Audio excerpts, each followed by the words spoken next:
미가서 5장 2절에서 9절 말씀입니다. 구약성경 1294면입니다.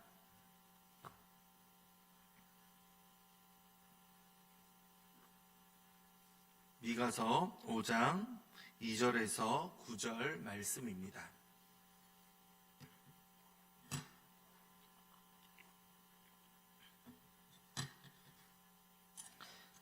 교독하겠습니다. 베들레헴 에브라다야, 너는 유다 족속 중에 작을지라도 이스라엘을 다스릴 자가 내게서 내게로 나올 것이라. 그의 근본은 상고의 영원에 있느니라. 그러므로 여인이 해산하기까지 그들을 붙여두시겠고 그 후에는 그의 형제 가운데에 남은 자가 이스라엘 자손에게로 돌아오리니 그가 여호와의 능력과 그의 하나님 여호와의 이름의 위엄을 의지하고 서서 목축하니 그들이 거주할 것이라. 이제 그가 창대하여 땅끝까지 미치리라. 사람은 평강이 될 것이라.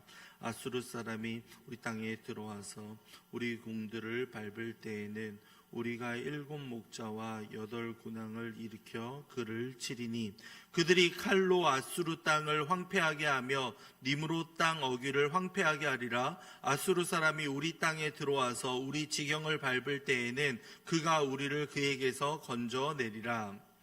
위에 많은 성 가운데 있으리니 그들은 여호와께로부터 내리는 이슬 같고 풀이에 내리는 단비 같아서 사람을 기다리지 아니하며 인생을 기다리지 아니할 것이며 야곱의 남은 자는 여러 나라 가운데와 많은 백성 가운데에 있으리니 그들은 수풀의 짐승들 중에 사자 같고 양떼 중에 젊은 사자 같아서 만일 그가 지나간즉 밟고 찢으리니 능히 구원할 자가 없을 것이라. 내 손이 내 대적들 위에 들려서 내 모든 원수를 진멸하기를 바라노라. 아멘. 오늘 읽은 말씀은 미가서 중에서 우리에게 가장 잘 알려져 있는 본문입니다. 바로 메시아가 베들레헴에서 탄생할 것이다 라는 것을 담고 있는 예언의 말씀이기 때문이겠죠. 이 베들레헴이라는 장소는 예수님과 다윗을 연결시켜주는 특별한 의미를 가진 곳입니다. 베들레헴은 다윗의 가족이 살았던 곳이고 다윗이 태어난 장소이기도 합니다. 예수님 역시 다윗의 후손으로 다윗과 마찬가지로 주의 백성을 구해낼 인물로 오십니다. 특별히 예수님은 주의 백성이 헤어날 수 없는 공경에 처해 있을 때 어려운 상황 가운데 오셨습니다. 유다 백성들이 처한 상황도 마찬가지 아니었겠습니까? 1절 말씀을 보면요, 오늘 읽지 않았지만 막대기로 이스라엘 재판자의 뺨을 친다라는 표현이 1절에 기록되어 있습니다. 이 아수르의 왕 사네리웹의 침략이라든가 바벨론의 왕 느부갓네살의 침략을 염두에 두었다라는 해석이 있습니다. 사네립의 경우는 뺨을 맞는 왕이 이제 히스기야로서 주전 701년경 정도로 볼 수 있겠고, 느부갓네살의 경우로 공경에 처한 왕은 시드기야로서 주전 586년 남유다가 멸망한 시기로 이렇게 바라볼 수 있습니다. 두 경우 모두 공통점이 있다면 유다 백성들이 자기의 왕이 이제 경험하는 수모를 함께 지켜보았다, 어려운 상황 가운데 있었다라는 공통점이 있습니다. 왕이 무너져가는 모습을 보는 백성들의 마음은 어떠했겠습니까? 무기력함과 좌절감에 휩싸일 수밖에 없었습니다. 이런 상황 가운데 주의 백성을 구원할 메시아가 유다에 속한 베들레헴 에브라다에서 태어난다라고 말씀하고 있는 겁니다. 베들레헴은 다윗이 태어난 장소이며 사무엘이 다윗에게 기름을 부어 왕으로 세워졌던 장소이기 때문이겠죠. 베들레헴은 아시다시피 빵집을 뜻합니다. 그리고 에브라다는 풍요로움이다라는 의미를 가지고 있습니다. 즉 메시아가 베들레헴 에브라다에서 태어난다는 사실은 궁핍하고 굶주려 있는 백성들을 구원하기 위해 그들의 허기를 달래주면서 그들의 필요를 채워주기 위해 오신다라는 것을 말해줍니다. 비록 베들레헴은 외적으로 작고 보잘것없는 시골 마을입니다. 하지만 이곳에서 사람의 기대를 초월하는 상상조차 할 수 없는 이가 탄생한다고 말씀하고 있는 겁니다. 오늘 말씀을 다시 한번 볼까요? 2절 후반부를 보시기 바랍니다. 그의 근본은 상고의 영원에 있느니라 라고 말씀하고 있죠. 하나님께서 태초부터 예수님의 탄생을 계획해 두셨다라는 것을 의미하는 내용입니다. 이분을 통해 인류를 구원할 계획을 하나님은 가지고 이미 마음에 두셨다라는 것을 뜻하는 말씀입니다. 예수님이 오시기까지 주의 백성들은 원수들로부터 고통을 받습니다. 3절을 보면 이를 여인이 해산하는 고통의 비유를 했고요. 4절에서는 예수님은 여호와께서 주신 능력과 그의 하나님 여호와의 위엄을 의지한다라고 말씀하고 있습니다. 메시아는 자신의 능력이 아니라 하나님의 능력으로 사역하는 분이다라고 알려주고 있습니다. 이와 함께 서서 목축을 한다라는 표현이 등장하고 있죠. 서 있다라는 표현은 움직이거나 흔들림이 없는 확고한 모습, 굳건한 모습을 말해줍니다. 즉 새로운 통치권이 그에게 주어진다, 예수님에게 주어진다라는 것을 말해주고 있죠. 세상의 위협이나 협박에서 자기 백성을 확고하게 보호하시는 왕의 모습을 말해주고 있습니다. 목축을 한다라는 것은 바로 자신의 양떼를 먹이고 보살핀다라는 것을 말해주고 있습니다. 자기 양떼를 살피며 가장 좋은 것을 먹이고 또한 사랑을 전하는 목자이신 예수님을 말해주고 있습니다. 이어지는 5절입니다. 5절은 이 사람은 평강이 될 것이다 라고 말씀하고 있죠. 이 사람은 평강이 될 것이라. 미가 선지자가 있던 시대만 하더라도 백성들은 매우 고통스러운 상황이었습니다. 아수르라는 강대국의 위협이 도사리고 있었고 어느 곳에서도 도움을 얻을 수 없는 그런 위기 상황이었습니다. 하지만 메시아가 오심으로 말미암아 이 모든 상황이 달라지는 겁니다. 아수르뿐 아니라 어떠한 강대국의 침략도 두려워할 필요가 없다라고 이야기하는 것이죠. 바로 메시아가 백성을 구원하기 위해 오시기 때문입니다. 예수님은 우리의 모든 죄를 구원하시며 우리를 하나님의 자녀로 삼기 위해 이 땅에 오셨습니다. 그분이 우리의 구원자이시며 진정한 평강을 주실 수 있는 유일한 분이십니다. 그분을 의지할 때 우리는 어떠한 위협으로부터도 안전할 수 있다라고 성경은 알려줍니다.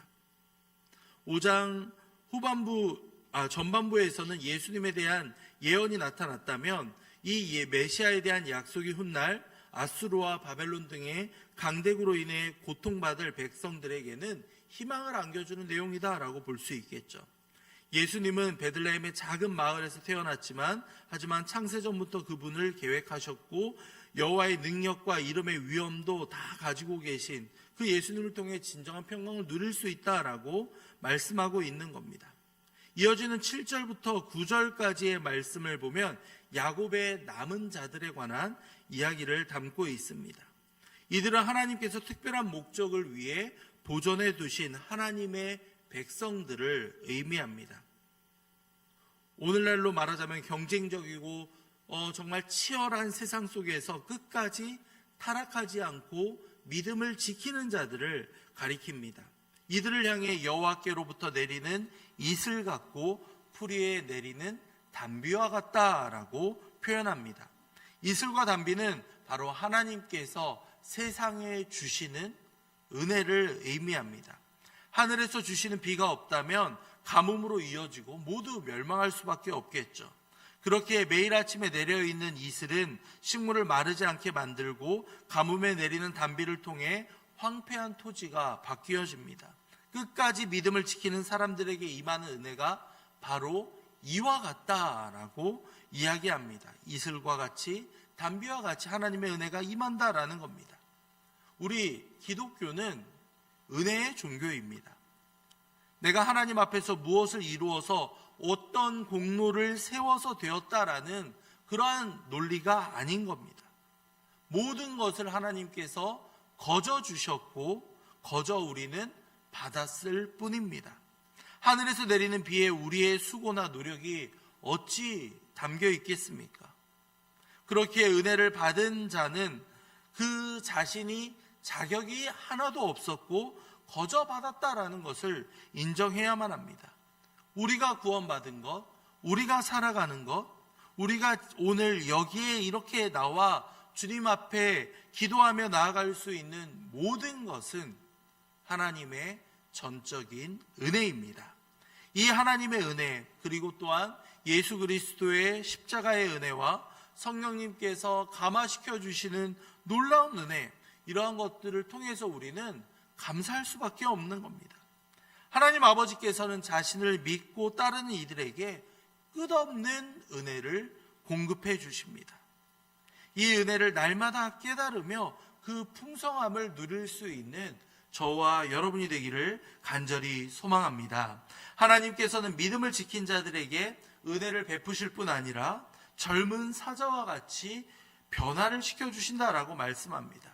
하나님이 함께 하시면 아무리 연약하고 힘없는 이들도 사람을 능가하는 그 능력을 발휘할 수 있습니다. 오히려 자신의 약함이 하나님의 강함을 드러내는 방법으로도 쓰일 수도 있겠죠. 어떤 목사님이 기차여행을 하면서 믿음이 연약한 그리스도인을 만났다고 합니다. 대화를 해보니 여러 가지 시험으로 괴로움을 당하고 있는데 이 시험을 도저히 이겨낼 수 없다라고 이야기했다고 합니다. 그때 그 목사님이 가방에서 성경책과 만년필을 꺼냈습니다. 그리고 이야기합니다. 이 성경책 위에 만년필을 세울 수 있겠습니까? 나는 세울 수 있습니다 라고 목사님이 이야기하는 것이죠. 웃으면서 말하기를 어떻게 세울 수 있겠습니까? 자, 그럼 내가 세워보겠습니다 하고 목사님은 손으로 잡고 있는 것 아니겠습니까? 어떻게 이런 방법이 있겠나요? 라고 얘기할 때 흔들리는 차 안에서 누가 혼자 이 만년필을 세울 수 있겠습니까? 이 말인즉 연약한 기독교인, 그리스도인들이 하나님이 붙잡아 주시지 않는다면 어떻게 이 약한 세상에서 혼자 서 있을 수 있겠는가? 하나님의 손을 그렇게 의미하는 행동을 통해서 하나님만 의지한다라는 것을 알려주었던 겁니다. 하나님이 함께 하실 때 우리는 이 험난한 세상을 견디고 이겨나갈 수 있습니다. 우리가 특별하거나 우리가 위대해서가 아닙니다. 우리가 믿는 하나님이 강하시기 때문입니다. 그분을 의지할 수 있는 이번 한 주간 될 수 있길 간절히 소망합니다. 이 시간 말씀을 생각하며 함께 기도하겠습니다. 예수 그리스도를 이 땅 가운데 보내주셔서 너무나도 감사합니다. 그 은혜를 기억할 수 있는 이번 한 주간 될 수 있게 주님 인도해 주시옵소서. 특별히 오직 하나님만을 바라보며 크신 하나님을 높여드릴 수 있는 또한 한 주 될 수 있도록 아버지 인도해 주시옵소서. 함께 기도하도록 하겠습니다. 이어서 이번 주 있을 성탄 감사 예배와 그리고 모든 일정들을 위해서 함께 기도해 주시기 바랍니다. 아버지여, 성탄의 기쁨을 단순히 그냥 해마다 누리는 것이 아니라 그 특별한 은혜를 깊이 경험하며 준비할 수 있는 한 주간이 될 수 있도록 아버지 인도해 주시옵소서. 함께 기도하도록 하겠습니다. 남아있는 연말도 잘 마무리하며 내년을 준비할 수 있는 우리 모든 성도들 될 수 있도록 아버지 인도해 주시옵소서. 함께 기도하도록 하겠습니다. 이어서 환우들과 또한 연로하신 어르신들을 위해서 쌀쌀해지는 날씨 가운데 주님께서 건강 지켜 보호하여 주시옵소서. 함께 기도하시고 또한 담임 목사님 날마다 강건하게 붙잡아 주시며 능력 위에 능력을 부어 주시옵소서. 함께 기도하신 이후에 각자 가지고 오신 기도 제목으로 기도하고 돌아가겠습니다.